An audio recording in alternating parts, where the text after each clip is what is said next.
Hey guys, Jason for Chart Guys. If you know what Chart Guys is, it is a community that is obsessed with technical analysis and charts, and there's hundreds and hundreds of people who love charts probably just as much or maybe even more than you. If you like technical analysis, you want to learn about it, check out chartguys.com. Find some friends because we love talking about it. We are very boring at parties. Anyway, AAL. Yesterday's video, we talked about this hourly bear flag, and this bear flag was setting up nicely. We had a big drop, we had our sideways consolidation, and that's exactly what you want to see in an hourly bear flag. However, it didn't work out. An hourly bear flag should go down. This one did the complete opposite. It went up. So the good part about technical analysis is it tells you when you're right and it tells you when you're wrong. So you can plan trades and you can make entries, and when the market's telling you that no, your plan was incorrect, it gives you nice levels and some insight into the fact that you've made a little bit of a mistake and it's time to cut your losses and get out of your trade. So AAL is a perfect example of a trade that did not go according to plan, however, gave you the opportunity to mitigate your losses.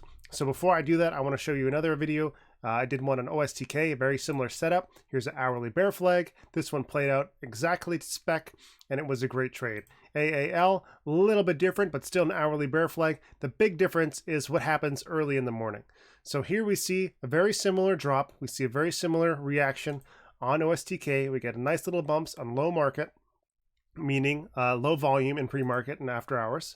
And then we see the big spike. So what the difference was is that on AAL, here we are looking at AAL early in the morning. We get a high at 28.05.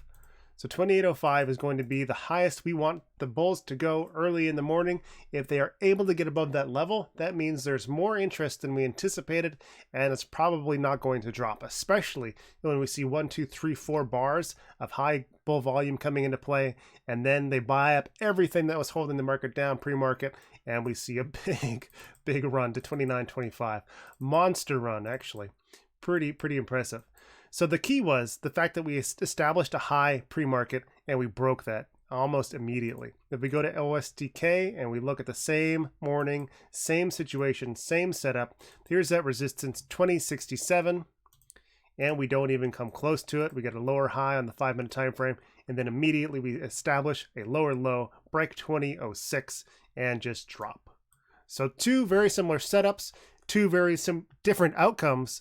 And in both cases, technical analysis and pre-market levels using trend changes can give you guidance about what's going to happen. So if you played both of these trades, you played both with the same amount of money, same plan, and let's just call it the same profit target, you would still make money being incorrect on one and being correct on the other if you manage your trades and manage your capital properly. And that's what we're all about at Chart Guys. We want you to be able to recognize when you're in a good trade, recognize when it's not going correctly, and being able to hit your stop losses, exit your trades, minimize your losses, and move on to the next successful trade. That's it. I hope that was helpful. If you want to learn more, chartguys.com, Google technical analysis. There's tons of free information out there. You don't got to pay for it if you don't want to, but if you do want to pay for it, there are excellent sources, and I hope ours is one of them, where we can get all of the concepts that we try to teach. We condense it into a little package that I hope is beautiful and very helpful, and that's what we're trying to do. So have a good day, and thank you for watching.